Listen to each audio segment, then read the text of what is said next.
Ladies and gentlemen, within each of us lies a silent battle, a struggle not with the world, not with our circumstances, but with ourselves. That silent opponent is our weaker side, the part of us that wants comfort instead of growth, delay instead of discipline, excuses instead of action. But let me tell you, success is never a product of what is easy. It is the outcome of what is conquered within. Your weak side, that voice that says not today, not good enough, or not worth it, is not your enemy. It is your invitation, an invitation to rise, to confront, and to dominate. The great achievers of this world were not born with more strength than you. They simply stopped running from their weak side. They turned and faced it. They wrestled it with discipline. They dominated it with decision.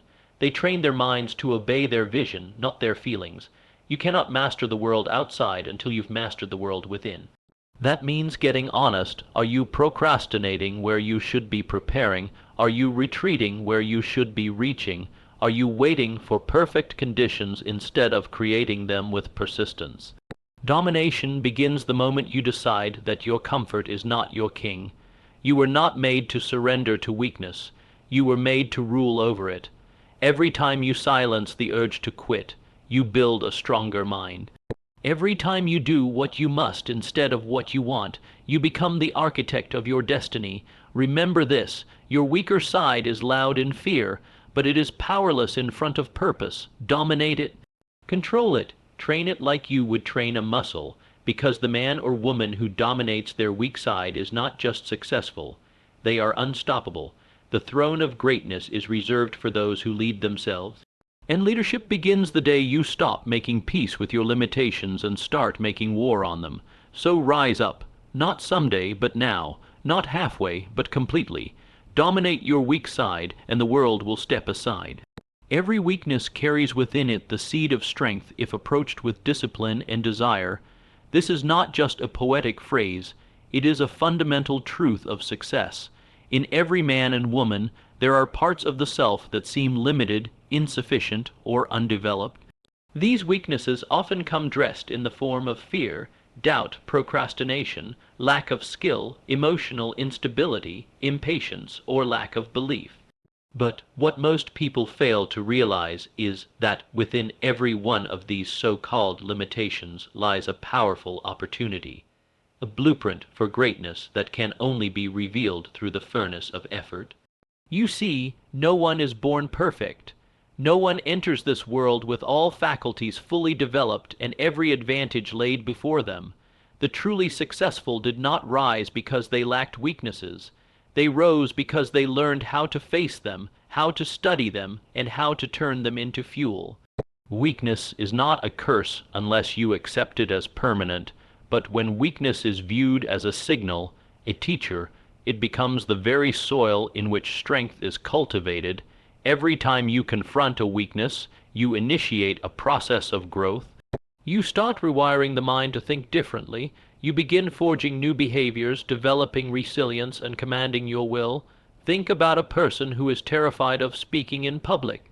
That fear might seem like a weakness, but hidden inside that fear is the seed of powerful communication, influence, and leadership.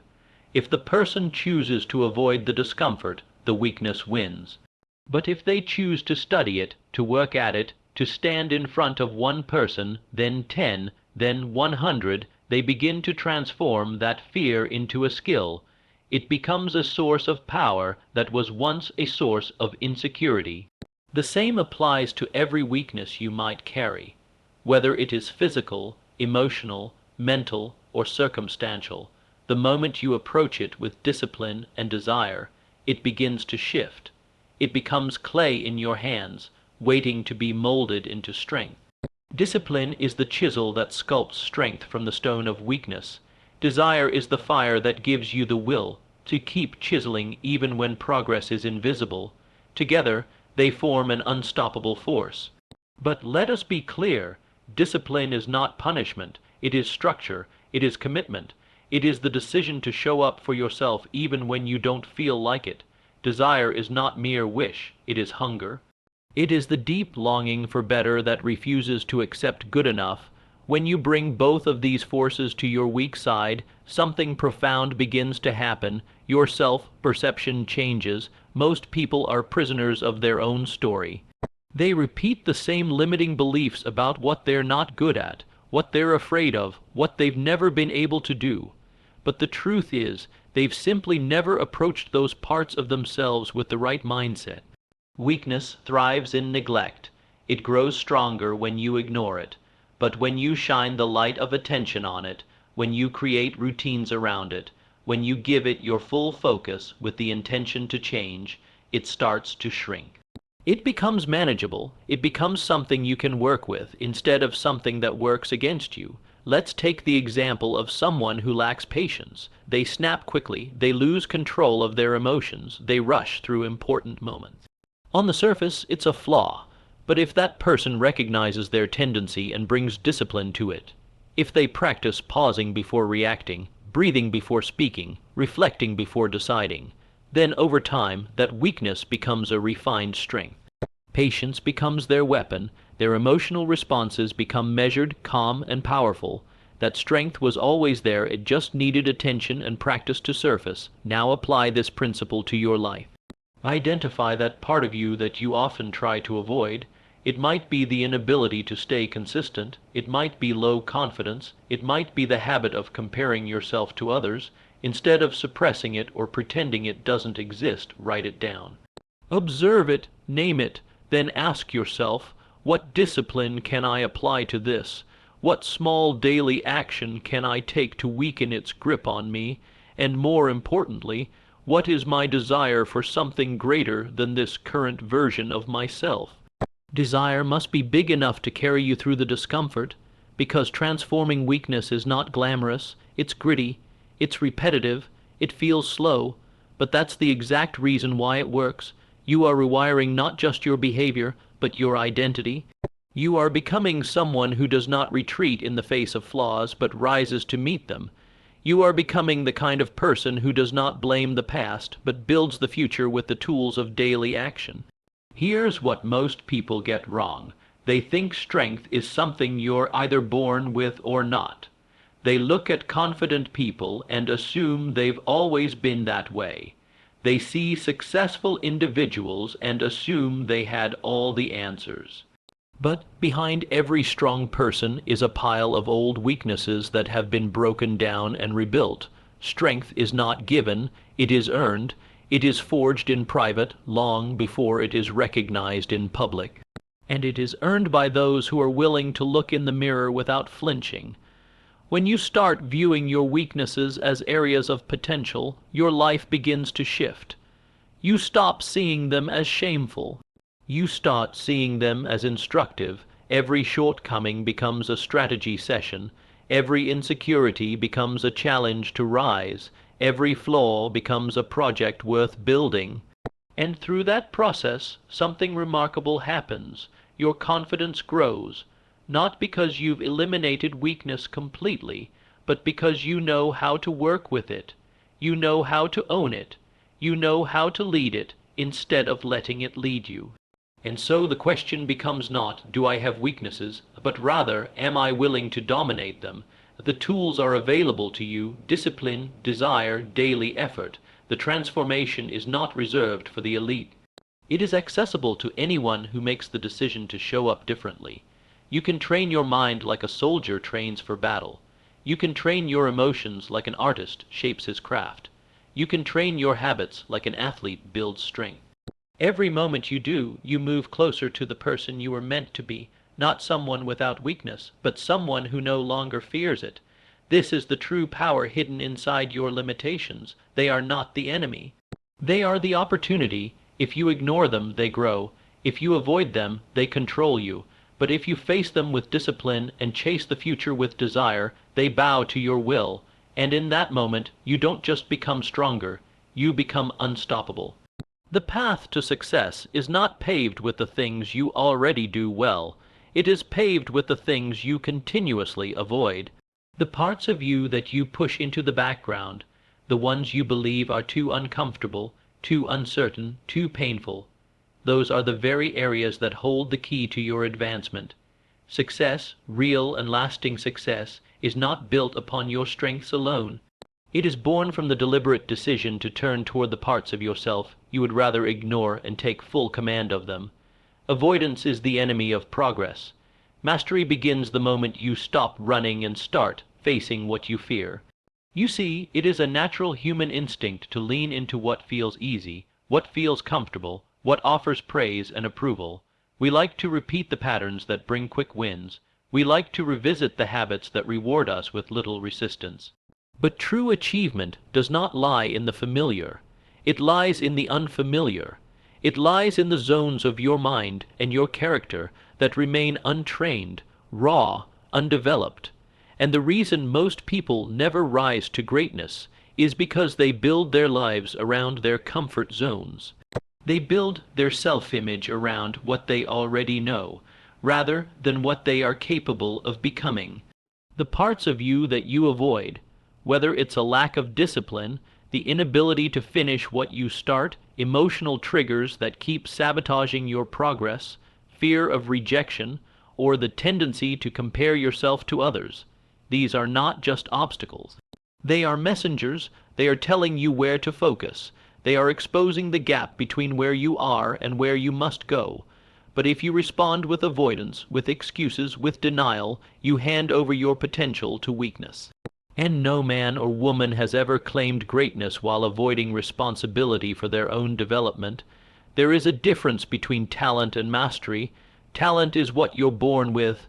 Mastery is what you create when you turn your attention to your limitations. And that process is never quick. It is never clean. It is not filled with applause or applause. Seeking, it is silent, it is private. It is the decision to sit with the discomfort, to learn from it, to work through it. When you do this, you build something far more valuable than performance. You build character. You develop the kind of internal power that no failure can break, no critic can shake, and no circumstance can steal. The reason the things you avoid are so powerful is because they have power over you. They control your reactions. They dictate your choices. They keep you operating under the illusion that you are not ready, not worthy, not good enough. And the longer you avoid them, the louder they become. You start to live in the shadows of your own potential, always circling greatness but never grasping it. But the moment you stop running, the moment you say, "This is the part of me I must dominate," you begin to take back control. You begin to rewire your identity. You stop being a victim of the past and become a commander of the future. This mastery of the self is the highest form of success, because the external victories, wealth, recognition, position, mean little if they are built upon a foundation of avoidance. If you do not master your inner weaknesses, you will sabotage your outer achievements. History is full of men and women who reached great heights, only to fall because they never dealt with the parts of themselves they ignored. The anger they never resolved, the fear they never confronted, the habits they never disciplined. Success, when not accompanied by self-mastery, becomes unstable. It cannot sustain itself, but when you master yourself, success becomes inevitable. It becomes an extension of who you are. Let us speak plainly, this kind of self. Work is not easy. It requires brutal honesty. It demands that you ask questions you'd rather not answer. Why do I give up so easily? Why do I need validation? Why do I keep falling into the same patterns? Why do I fear judgment more than I desire progress? These are not comfortable questions, but they are necessary ones, because only through clarity can you develop a plan.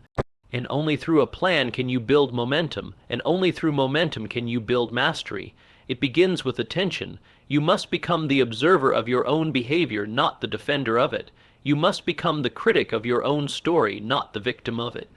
And then, piece by piece, you rebuild. If your weakness is inconsistency, you train yourself to show up daily, no matter what. If your weakness is fear of failure, you start failing on purpose so that fear loses its grip. If your weakness is a lack of self-belief, you start keeping promises to yourself until your self-trust outweighs your self-doubt. You act your way into new belief, not the other way around, and understand this. Mastery of the self does not mean you never feel weak. It means you know how to act in spite of weakness. It means you know how to lead yourself when emotions are high and motivation is low. It means you have practiced discipline so many times that it becomes a part of your identity. This kind of internal structure is what separates the average from the elite. Because while most people spend their lives trying to hide their weaknesses, the masters of success turn toward them and say, "This is where I will build my strength." You can tell a great deal about a person not by how they perform when everything is going well, but by how they respond to what they avoid. Do they confront it, or do they collapse? Do they analyze it, or do they run from it? Do they take ownership, or do they shift blame? The answer to these questions will determine the trajectory of their life. You cannot climb a mountain while dragging chains of avoidance. You must cut them. And you cut them with conscious effort, with steady practice, and with a vision that is greater than your fear. What makes this process even more powerful is that once you begin mastering your avoided parts, you develop a level of self-respect that no one can give you. It is the kind of confidence that does not require applause. It is the kind of power that does not need permission. It is born from the deep knowledge that you have looked your inner limitations in the eye and chosen to rise anyway. That you have walked into the room of your own resistance and stayed long enough to build something there, and in that space greatness is born. People will often ask, what's the fastest way to success? The answer is simple, though not easy. Go to the part of yourself you've been avoiding, sit with it, study it, discipline it, master it, because that is the place where the seed of your next transformation lies. Not in more talent, not in more resources, not in external validation, but in the internal decision to stop hiding from yourself and start building yourself. The parts you avoid are not liabilities. They are invitations to greatness. And once you accept that invitation, your life will never be the same. There exists no force more powerful in shaping the destiny of a person than self. Discipline, not luck, not talent, not opportunity. It is self-discipline that stands as the silent architect behind every meaningful achievement, and it is the very tool by which a person conquers the inner instincts that attempt to sabotage progress. Within every human being are two sides in constant conflict, one that pushes toward purpose and one that pulls toward comfort. The weaker instincts cry out for the easy road, the immediate pleasure, the avoidance of pain. But self-discipline, when understood and applied with intent, becomes the weapon that silences those cries and replaces them with command. Most people are not defeated by the world, they are defeated by themselves. They are defeated by their inability to manage their own thoughts, emotions, and reactions. They set goals and abandon them. They make promises and break them. They seek success, but are enslaved by habits that make it impossible. The root of all of this is the lack of discipline. Without discipline, the best ideas remain ideas. Without discipline, vision remains a fantasy. Without discipline, the potential inside you never finds its expression. It is buried beneath the weight of procrastination, impulsive choices, and emotional decisions. Self-discipline is not about restriction. It is about freedom. The man who disciplines himself is free. He is free from the chains of laziness. He is free from the chaos of unregulated emotions. He is free from the self-sabotage that destroys dreams before they ever reach their full form. When you are disciplined, you are not controlled by your moods, your impulses, or the opinions of others. You are controlled by your mission. You move with intention. You choose your actions based on purpose, not preference, and in that space, greatness begins to grow. Weaker instincts exist in all of us. They are not signs of failure, they are signs of humanity. But if they are allowed to lead, they will destroy what you are capable of becoming. The instinct to quit when it gets hard, to avoid what is unfamiliar, to indulge in what is easy. These are natural, but they are not meant to rule. They are meant to be ruled, and only self-discipline has the authority to do that. No motivation can do it. No speech can do it. No external pressure can do it for long. It is the repeated act of saying no to weakness and yes to your standard that builds the power to rise.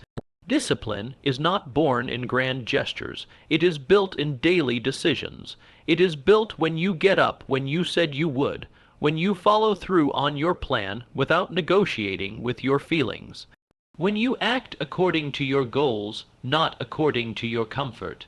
It does not feel heroic in the moment, but over time, it produces results that look like miracles to those who lack it. The difference between a successful person and an unsuccessful one is not intelligence or opportunity. It is the presence or absence of self-discipline. That is the great separator. Consider the simple act of waking up at the time you said you would. To most, it seems like a small detail, but it is not about the time. It is about the agreement. When you break your word to yourself first thing in the morning, you begin your day with defeat. But when you keep that promise, you begin your day in power. You teach your mind that your word is law. You begin building trust with yourself, and trust is the foundation of all execution. If you cannot trust yourself to do what you say, how can you ever build anything that lasts? Self-discipline is how you take control of your destiny. It is how you break the cycle of excuses. It is how you interrupt the old patterns that have kept you stuck. Every time you choose discipline over indulgence, you weaken the grip of your lower self. You remind yourself that you are in charge, not your cravings, not your fatigue, not your distractions. And the more often you make that choice, the more natural it becomes. Discipline compounds. It builds momentum. It becomes who you are, not just what you do. The beauty of discipline is that it does not require talent. It does not require wealth. It does not require approval. It is a decision that can be made by anyone at any moment. You can be undisciplined for years and choose right now to change it. You can have failed 1,000 times and still choose today to act differently. The power is in the present. It is in the small decision right in front of you. Will you choose progress or will you choose comfort? That question determines everything, and the discipline to answer it correctly, day after day, is what builds success. There is a voice inside you that wants to grow, but there is also a voice that wants to stay the same. The battle between these two voices is not won by emotion. It is won by discipline. You cannot wait to feel ready. You cannot wait for inspiration. You must act because you said you would. You must act because the goal demands it. This is how weak instincts are conquered, not through shame but through structure, not through force but through repetition. The same way a muscle is trained through resistance, the mind is trained through the resistance of discipline. And discipline is not about being harsh with yourself. It is about being honest. It is about holding yourself to the standard that your dream requires. If you say you want success but do not act in alignment with it, you are lying to yourself, and lies will always lead to frustration. But when you align your behavior with your vision, even in small ways, you begin to feel power. You begin to feel purpose, and that purpose strengthens your discipline further. It becomes a cycle, a positive one, and it begins with a single choice. Every great leader, every great innovator, every great builder of empires mastered themselves before they mastered the world.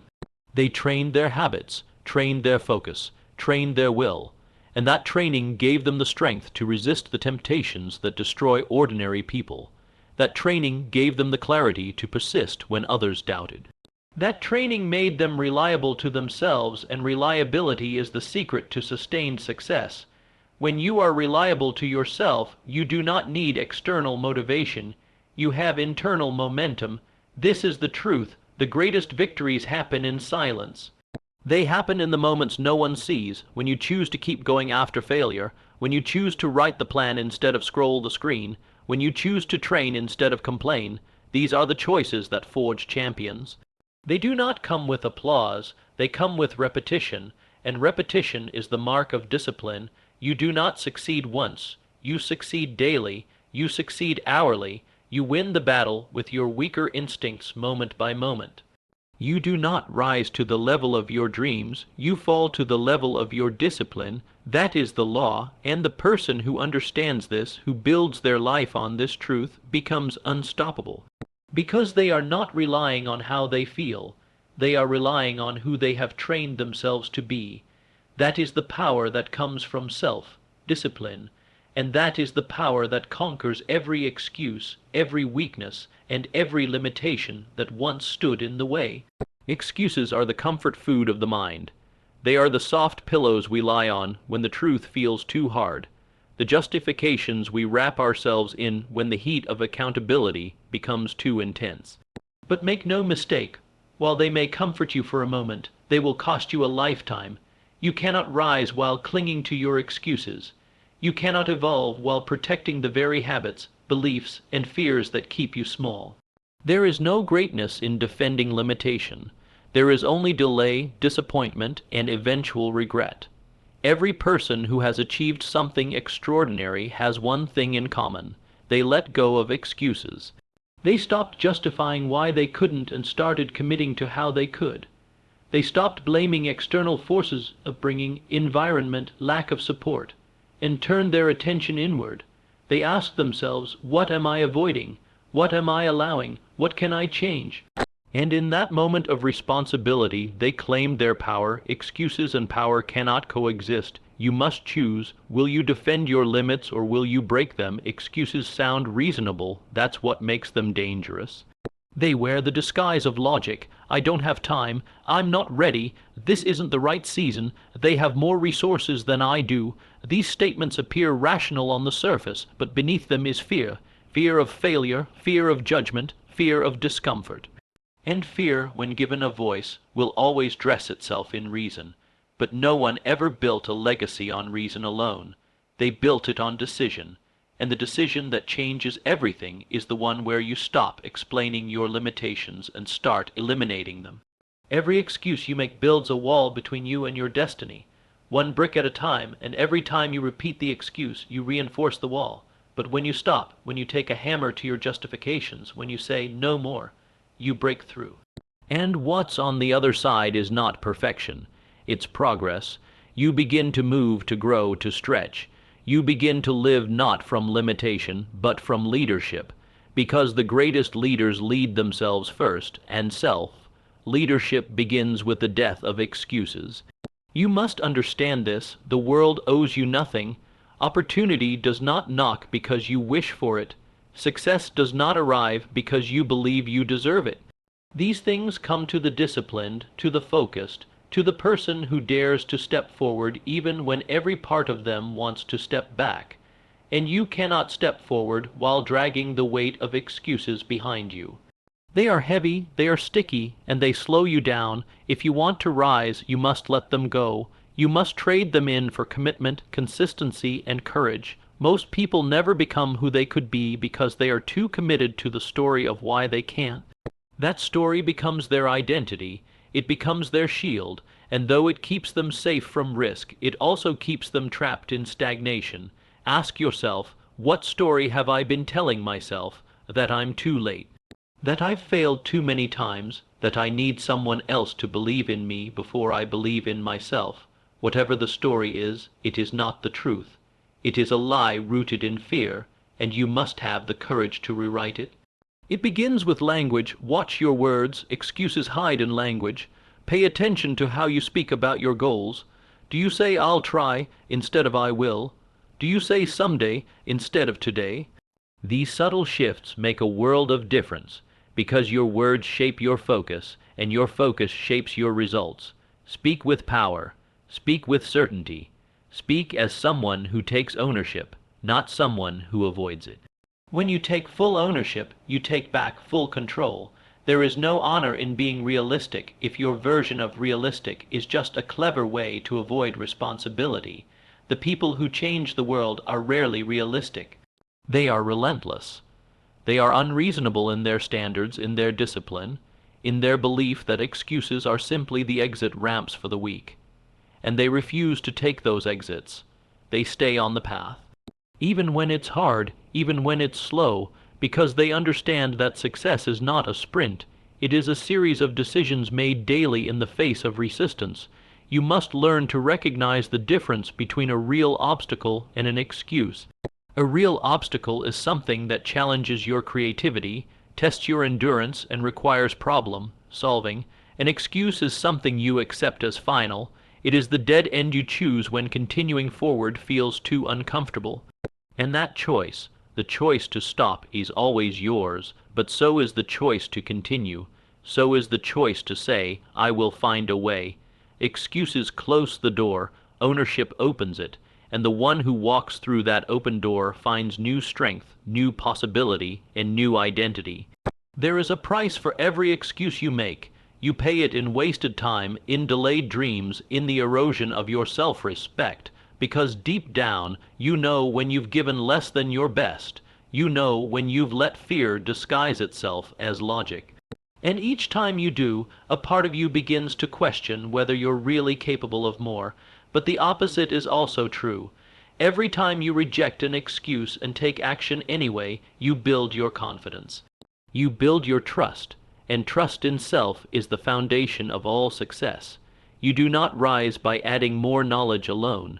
You rise by removing what holds you down, and excuses are the heaviest weights you will ever carry. Let them go, replace them with decisions, replace them with plans, replace them with effort. It does not matter how many times you've failed in the past. What matters is what you do now.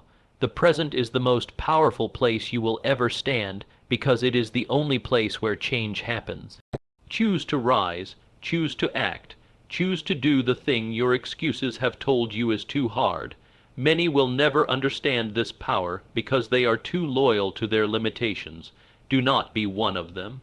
Be loyal to your vision, be loyal to your growth. Be loyal to the version of you that demands more, expects more, and becomes more. That version is waiting, but it cannot emerge while excuses are in the way. Clear them out. Sweep the mind clean of justification. Replace it with hunger. Replace it with the daily habit of action. Replace it with the discipline of follow-through. And in doing so, you will experience a transformation that no excuse can offer. The transformation of knowing you are no longer at the mercy of your past.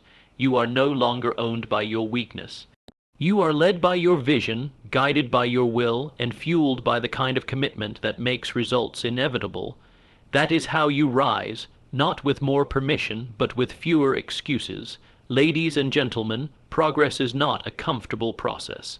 It does not arrive wrapped in convenience, nor does it emerge from ease.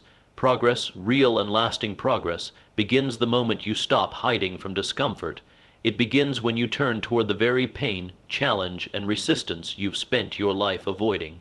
Because the truth is, everything you want, every success, every breakthrough, every ounce of greatness, lies on the other side of discomfort. And until you face it, you remain stuck in the illusion that you can grow while avoiding what growth demands. Discomfort is not your enemy. It is your compass. It points directly toward your next level, and yet most people treat it as a warning sign to stop. They interpret discomfort as danger, when in fact it is the signal that you are entering the territory where transformation occurs. If you want to rise, you must shift your relationship with discomfort.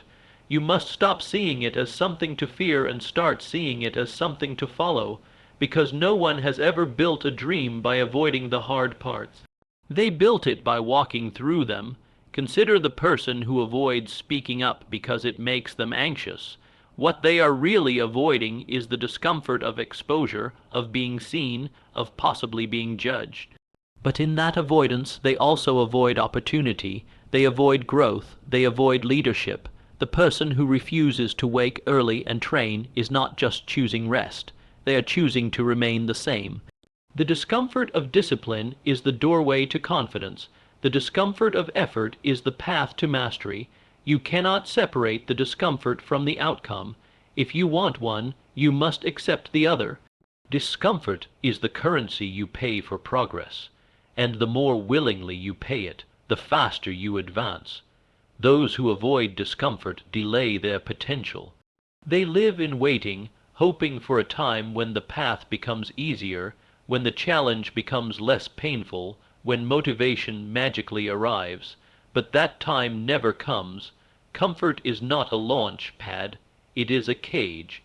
It feels safe, but it keeps you small. It feels familiar, but it keeps you average.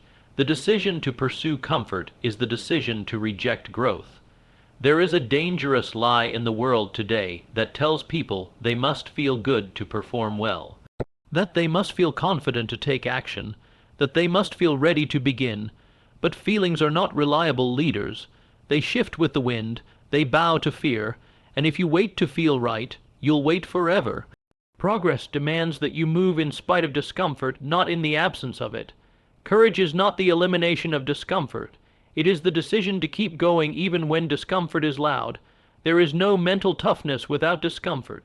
There is no endurance, no resilience, no grit without the daily decision to do what is hard. Think of a muscle. It grows not when it is pampered, but when it is challenged. It grows when it is pushed beyond its current limit. And the mind is no different. If you want strength, you must be willing to suffer a little. You must be willing to be tired, to be stretched, to be humbled. These are not signs that you're doing something wrong. They are signs that you are becoming something more. The person who avoids discomfort lives in a loop. They start something, feel challenged, then stop. They shift their goals, change their plans, look for new strategies, anything to escape the feeling that they are struggling. But struggle is the proof that growth is happening. When you feel resistance, it means you are pressing into new territory. When you feel fear, it means you are confronting old limits. When you feel discomfort, it means you are doing something worthy of your time. Progress is a reward for those who stay in the fire, not those who run from it, not those who wait for it to pass. You must learn to stay, to breathe through it, to walk through it with purpose, because on the other side is your evolution. On the other side is your victory, but that victory is reserved for those who endure, and you cannot endure what you avoid. You must step into the storm to find your power. The reason discomfort is so powerful is because it reveals who you really are. When things are easy, you don't learn anything about yourself. You don't grow character, you don't develop patience, you don't cultivate strength. But when everything feels heavy, when you are tired, uncertain, and stretched thin, that is when the truth shows up. That is when you discover how much you're willing to fight for your vision. That is when the gap between who you are and who you want to be begins to close. There are people who live their entire lives avoiding discomfort, and they have nothing to show for it but regret. Regret for not starting, not pushing, not finishing. And that regret is far more painful than anything discomfort could ever bring. Because discomfort is temporary, it comes and goes, but regret lasts. Regret lingers, and the only way to avoid regret is to embrace the discomfort now so that you can enjoy the reward later. Think of the highest performers in the world, the leaders, the innovators, the world changers. Do you believe they were comfortable on the way up? Do you believe they never doubted, never felt fear, never struggled? Of course not. They felt it all, but they chose not to run. They chose not to hide. They used the discomfort as fuel. They leaned into the challenge. They trained their minds to see difficulty not as a stop sign, but as a starting point. That is the mindset you must develop if you want to rise. When the discomfort comes, and it will, you must not retreat. You must welcome it. You must say, "This is the price, and I will pay it." Because nothing of value comes without sacrifice. Nothing lasting is built without pain. And the person who is willing to suffer for their dream is the person who deserves to achieve it. You cannot microwave progress. You cannot skip steps. You cannot short-cut greatness. It is earned in the dark, in the grind, in the moments when no one is watching, and your only motivation is the future you see in your mind. And in those moments, discomfort is your companion. It is your teacher. It is the mirror that shows you who you are and what you are made of. The question is, will you face it or will you flee? The world will always give you reasons to stop. Discomfort will always give you a way out.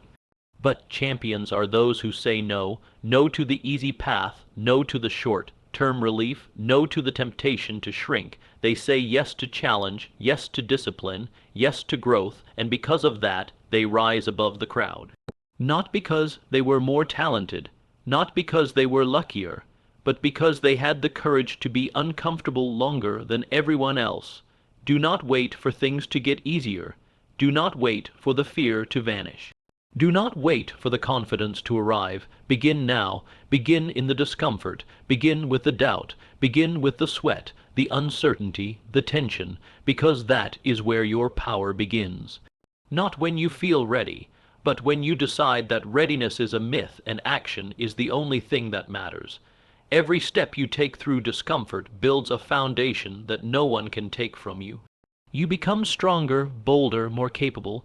You learn that fear is not final, that pain is not permanent, that failure is not fatal, and that progress is possible, even when it's hard, especially when it's hard.